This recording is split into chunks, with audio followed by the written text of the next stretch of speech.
Tuhan dan karunia, ku terjebak di antara dua dunia.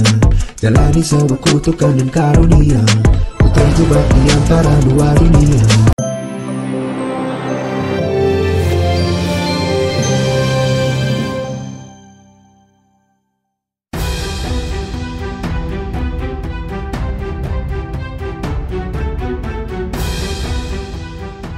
Di tengah proses cerai dengan Aldila Jelita, kehidupan Indra Bekti selalu memantik rasa penasaran para warganet, mulai soal kesehatan hingga persoalan dirinya yang memilih tinggal di rumah orang tuanya. Dan baru-baru ini Bekti biasa ia disapa membuat pernyataan yang cukup menghebohkan lantaran selalu menanyakan ihwal kabar sang ayah meski sang ayah Aruji Pianto sudah tiada. Meski telah diberitahu oleh keluarga, namun kabarnya ayah Bekti kerap hadir di dalam mimpinya. Hal itulah yang membuat pikiran Bekti jika ayahnya itu masih ada di dunia. Hal itu dinilai Bekti merupakan bentuk support kepadanya soal kondisi kesehatan dan rasa keprihatinan soal rumah tangganya yang berada di tubir perceraian.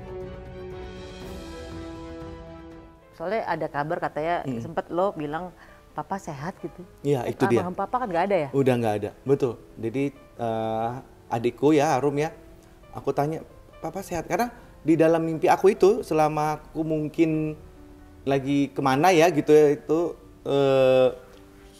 suka datang di mimpi gitu, suka nanyain, aku juga datengin papa gitu. Itu papa sampai juga, sekarang mimpi? Iya masih terus, sampai sekarang itu. Papa datengin atau enggak mama gitu ya. Dua orang itu gitu bolak-balik, mama papa kan udah nggak ada. Ya dua orang itu yang luar biasa deh pokoknya. Kayak ngasih perhatian, ngasih support gitu kali ya. Terus ya waktu itu sempet ngomong ya ke adikku itu, Harum itu. Ngomong tentang papa, papa di mana? Papa di mana? Padahal udah gak ada papanya gitu. Makanya si adik kan bilang katanya nangis gara-gara lu ditanyain papa. Nggak dikasih tahu ntar. Akunya shock juga ya, karena stres ya. Iya bener juga sih, tapi ya mereka sih kasih taunya juga ya alhamdulillahnya nggak yang bikin stres ya. Nah itu aku juga sebenarnya lupa itu akan kejadian itu juga, pertanyaan itu ya Harum yang cerita gitu kan tadi kan ya. Dan yang membuat terhenyak adalah Bekti kerap melihat orang-orang yang tak kasat mata. Dan yang paling mencengangkan adalah Bekti menceritakan jika dirinya kerap melihat kereta kencana. Sayangnya saat menjadi bintang tamu di siniar milik Maya, Bekti sama sekali tak ingat. Ketika itu pula tubuh Bekti merinding meski disambut dengan gelak tawa. Katanya Indra Bekti tiba-tiba nunjuk siapa. Oh, iya? Nenek, ada nenek. Kayak gitu-gitu. Iya bener. Tanya tuh adek lo. Atau jangan rokok di sini gitu. Padahal gak ada orang rokok di situ. Oh, katanya lo lihat ada kereta kencana ya? Aku lupa tuh. Lupa beneran tuh. Jadi dibilang katanya ada kereta kencana lewat gitu. Aduh. Gue merinding, gue aja merinding. Kok jadi acara horor ya? Oh iya bener. Bener Rom. Tuh iya. Oh my god. Banyak kejadian yang memang di rumah sakit itu aku nggak inget gitu. Kita keluarga tuh lebih fokusnya sama kesehatannya dia aja. Jadi biar dia nggak nambah pikiran. Karena kalau dia ini kalau kita nggak singgung, kita nggak tanya, dia nggak keingetan sebenarnya. Karena memang dari short term memory loss-nya ini itu yang bikin dia tuh masih kayak belum kepikiran, belum kayak aware sama oh iya sebenarnya gue lagi ada masalah ya gitu. Jadi kalau selama kita nggak nanya-nanyain itu dia nggak kepikiran.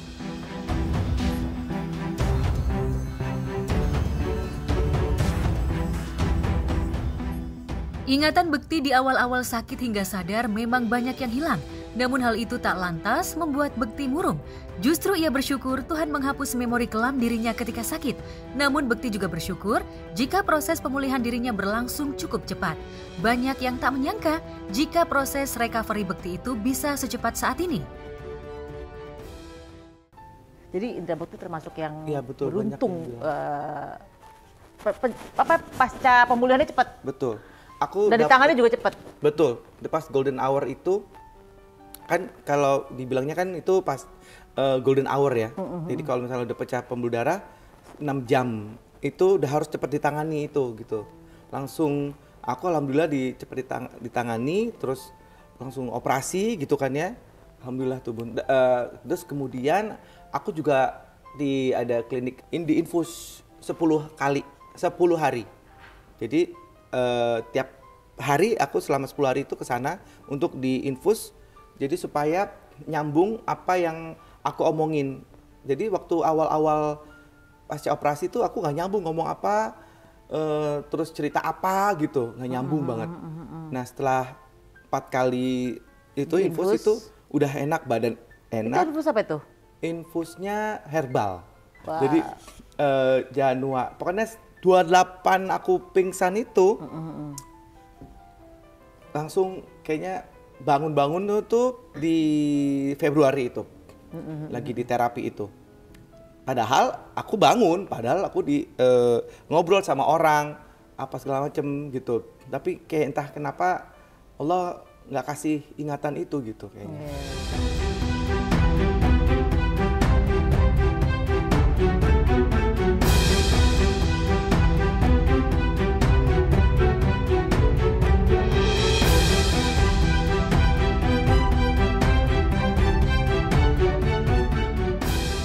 Sementara itu, Putri Delina, putri komedian Sule, hingga saat ini masih memendam rindu kepada mendiang Lina, ibu kandungnya.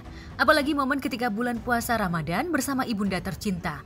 Apalagi sosok Lina merupakan orang yang mampu menjadi pelampiasan Putri ketika berkeluh kesah. Namun kini, ibunda tercinta telah tiada. Ia hanya bisa menangis seorang diri. Putri ini kan tipe anak yang mendem ya. Kelihatannya, iya. Kalau Putri lagi sedih, Putri sekarang ini curhat sama siapa? Nggak ada. Nggak ada. Nggak ada orang ibaratnya yang bisa, sorry. Aku kadang ngerasain banget jadi kamu saat kita lagi sedih, kita lagi bermasalah, kadang-kadang kita nggak tahu mau meluapkannya ke siapa gitu. Jadi kalau Putri sendiri, Putri nahan aja gitu.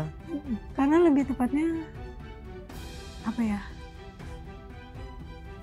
Hidup ini kita yang jalanin, apapun itu kita mau cerita ke siapapun tetap yang ngerti perasaan dan cuma situasi Putri, kita sendiri gitu. Jadi kadang mau cerita pun suka yang aduh gimana ya.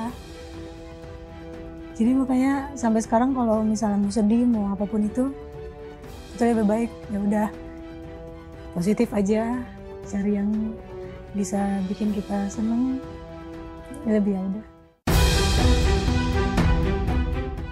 Dan kini rasa kehilangan itu masih menyisakan luka dalam diri Putri. Suasana kumpul bersama dengan keluarga lengkap membuat Putri rindu.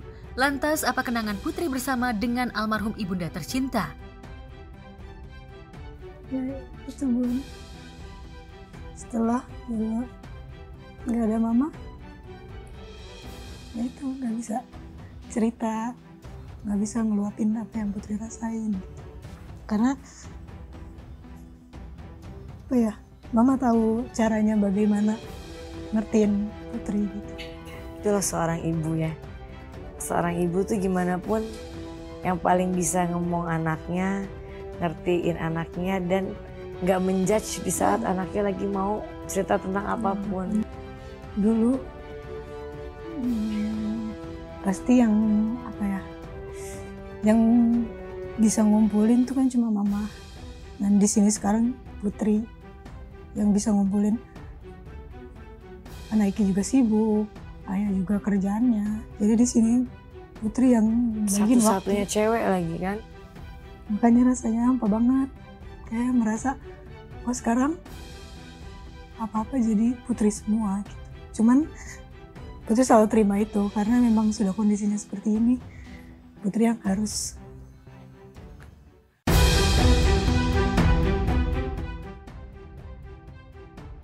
Jika dilihat, Putri seperti memendam rasa.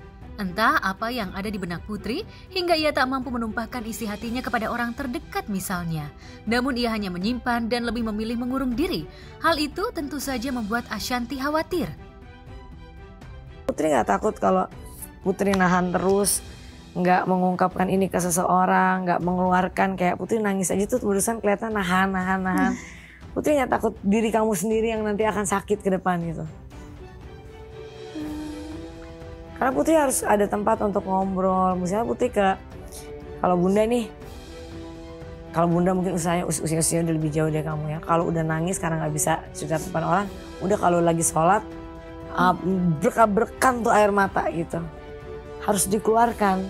Karena kalau Putri nangis ditahan, itu kan penyakit buat kita. Betul. Jadi kalau triknya bunda, setiap kali sholat keluarin nangis, teriak-teriaknya di situ keluarin deh tuh. Pernah nggak ngelakuin itu? Selalu, karena mau ke siapa lagi. Putri lebih tepatnya bukan nggak mau cerita ke ayah, ke Aiki, itu lebih ngertiin kondisi mereka juga. Yang punya masalah bukan Putri aja, mereka juga pasti punya. Apalagi ke orang tua kan pasti dengan apa ya sekarang udah yang Putri jalanin, ternyata Putri juga dulu misalnya cerita ke mama juga ternyata buat beban pikiran mama juga gitu. Tapi itulah ibu ya, saat bebannya banyak banget, anaknya cerita tuh dia nggak ngeliatanin.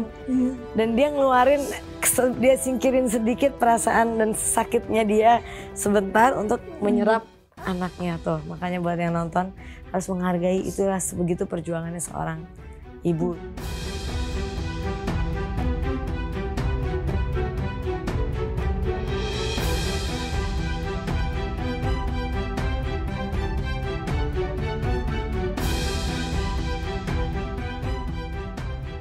Sinetron Amanah Wali 7 menjadi tontonan sekaligus tuntunan bagi para pemirsa sambil menyantap sahur di rumah. Cerita yang menarik dan fresh tentu saja diminati halayak luas. Kesibukan para pemain agar bisa memanjakan para penonton setianya cukup luar biasa hebat.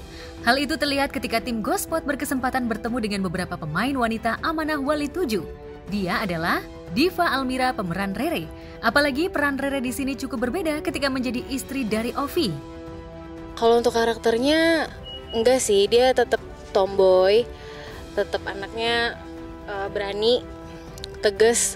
Cuma perbedaannya mungkin di kostum aja sih, karena dia kan udah nikah ceritanya sama Bang Ovi, jadi pengen dibikin lebih keibu-ibuan gitu. Jadi biar nggak casual banget gitu. Untuk penyesuaiannya sih ya, aku soalnya basicnya juga belum berjilbab ya. Tapi dari Amanah Wali 6 udah mulai berhijab, paling ya penyesuaian di situ aja sih. Yang biasanya kita nggak berhijab tapi pas kerja jadi berhijab gitu. Kalau untuk setelannya biasanya udah langsung dikasih sama kostumnya sendiri. Rere di Amanah Wali 7 juga baru masuk ya, dia di pertengahan episode. Jadi dia nggak masuk dari awal. Jadi Amanah Wali 7 itu lagi fokus ke masalah ada tokoh baru namanya Saskia. Dia ini garis besarnya simpenan pejabat. Tak sampai di situ, Cynthia Mariska yang berperan sebagai Habibah cukup menjadi perhatian. Apalagi dalam Amanah Wali 7 ini, Cynthia melepas tudung hijabnya. Tentu saja hal itu memantik tanya bagi para fans dan pecinta sinetron Amanah Wali. Yang order kan Burhan. Jadi ente minta tanggung jawab sama Burhan aja ya. Bang Burhan kan tukang bohong.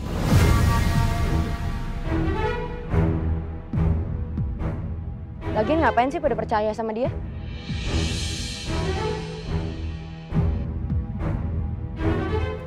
Gimana?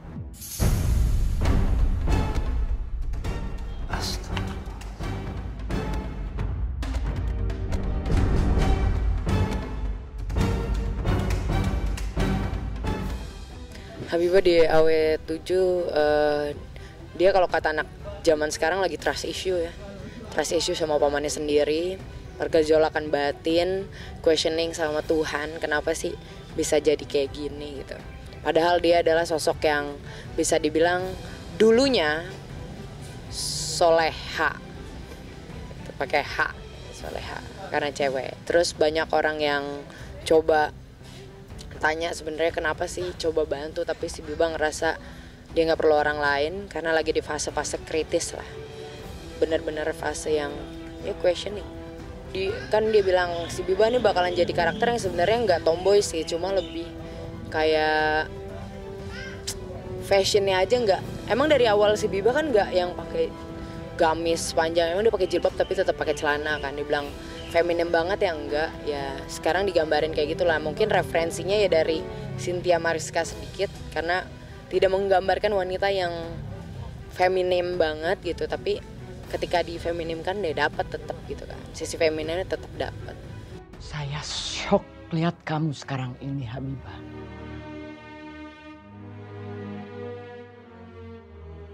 Habibah yang dulu saya kenal. Habibah yang pakai jilbab kan? Tapi sekarang rambut diwarnai. Nyaris nggak percaya apa yang saya lihat adalah Habibah.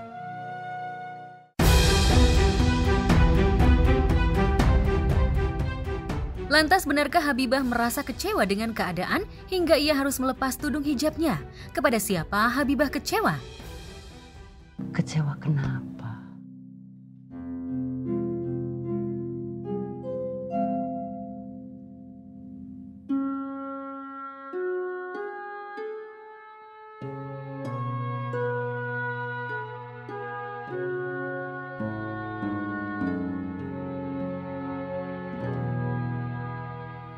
Saya kecewa.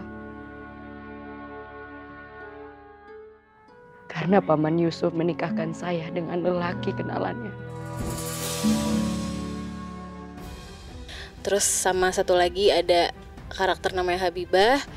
Dia di sini lepas hijab karena merasa kecewa sama takdir yang dia terima gitu. Terus Rere datang ke sini bertugas untuk membantu proses berubahnya Habibah lagi gitu. Dimintain tolong sama Umi.